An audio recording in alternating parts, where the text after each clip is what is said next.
remember when I first got involved in politics, and I started off as a Lib Dem, believe it or not, and I must say Liz Truss is the most successful Lib Dem to ever take high office.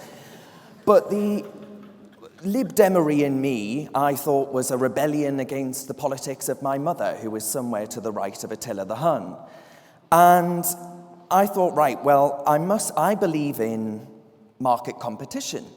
I believe in lower taxes.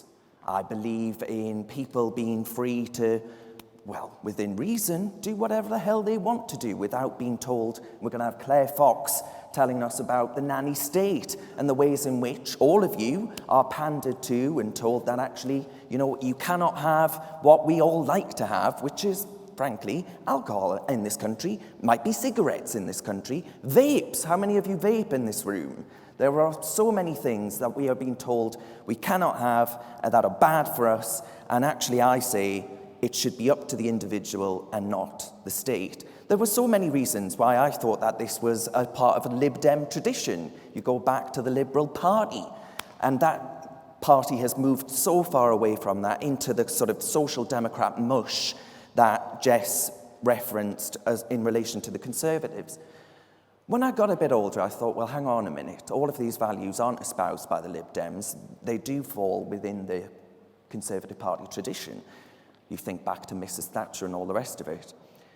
But my granddad, you see, he was a miner, so he was a trade unionist labour man all of his life until 2017. And I remember thinking, well, I'll use them as my test subjects, my grandparents, very close to my grandparents. And I said to my nana, what do you think of Winston Churchill?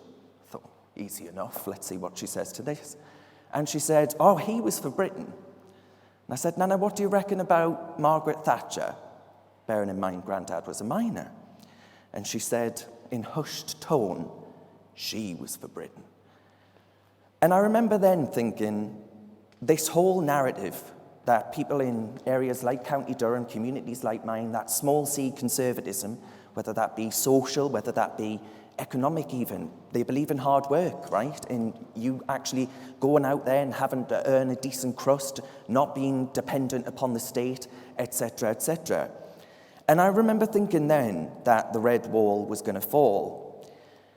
And lo and behold, in 2017, my granddad then, he voted for Brexit, like many people in the North East did. He turned around and said he was going to vote for Theresa May, despite the fact she did all she bloody well could to ensure that no one voted for her at all. She was the most useless Conservative leader until, of course, the very short stint that Liz Truss put in. And I remember then thinking something seismic is happening, something massive is happening here. The politics is changing, and suddenly being a Conservative in an area like County Durham wasn't it wasn't like walking around and admitting you had an STD. There's that sort of shame factor attached to conservatism. People actually now, you cannot get moved in areas like County Durham for Conservatives. And I want that to continue. I want to move back to that 2019 result that Jess referenced, and actually what the Conservative Party could and should be. Because if we don't, and I clocked on the way in this morning that Greta Thunberg has done an interview, and the Telegraph have written it up. And she says, it's time to overthrow the West's oppressive and racist capitalist system. The activist claims that the world's current normal, dictated by the people in power, has caused the climate breakdown. And that's why I think it's so important that organisations, outfits like Reasoned do exist, and why I'm delighted to see so many of you here today. Because if we don't tackle that narrative, if we don't allow the Gretas of the world to say, actually, the system that we have, the system that's ensured we all have economic stability, that we have economic freedom, that we are able to go about the world and live our lives as we so choose, I think that system is inherently linked to economic freedom, the kind of economic freedom that Greta wants to throw away. And that's the prevailing narrative with young people. When Reasoned was set up, we were told, you'll never be able to throw an event and get young people to come and get involved with an outfit that is unapologetically pro-nation state, for example, pro conservatism, conservative values, pro-nation state, smaller state, you name it, you will not get young people to come out for an event like that. Prove them wrong.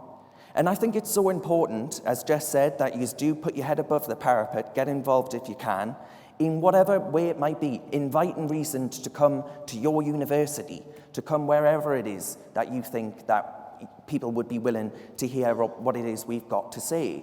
Because the prevailing narrative right now is the Gretas of the world, is that actually we need to overthrow everything and say it's not worth a damn. Conservatism is there to conserve, to act as the vanguard of the liberties that we've, I think, taken for granted, frankly, for much too long. And the growth that we saw during lockdown, I mean, lockdown wasn't exactly the best time to launch an organisation that wanted to get out and into the country, because, of course, we were all confined to our homes. But now we're not, right? We've shaken off the shackles. God hope we never, ever get pushed into that position ever again. But we've got to say, Greta doesn't speak for me, right? We've got to say, the Labour Party doesn't speak for me. I mean, the Labour Party are now 20 points ahead in the polls. They're making the general election, the European election result that Nigel Farage secured in 2019 look like Theresa May was an intellectual electoral colossus. But we can turn that tide, I think.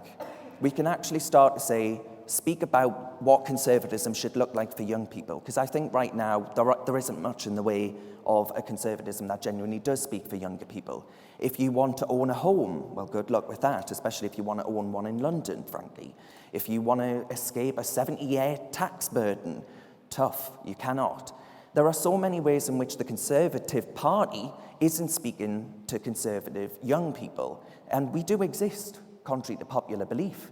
So I want you all to get involved. I want you all to feel like we can be a movement that is yours, very much at the rear of everything that needs to be pushed through around conservative values and actually selling them to the next generation. I see we've got some Taxpayers Alliance representation here. We need to be championing the way in which we can make Britain more competitive, because ultimately that's going to ensure that the next generation don't languish behind, because, you know, it might be a lefty trope, but I do think that we are going to suffer more than our parents did, and perhaps not our grandparents. I mean, mine, don't know about yours, but mine served in Korea, and I don't think I'm ever going to suffer anything quite as daunting as that prospect.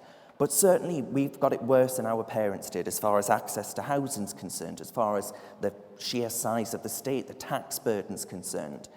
The values that Maggie Thatcher championed now look pretty, I think it's safe to say, unpopular right now. We've got to do, as a collective, what we can.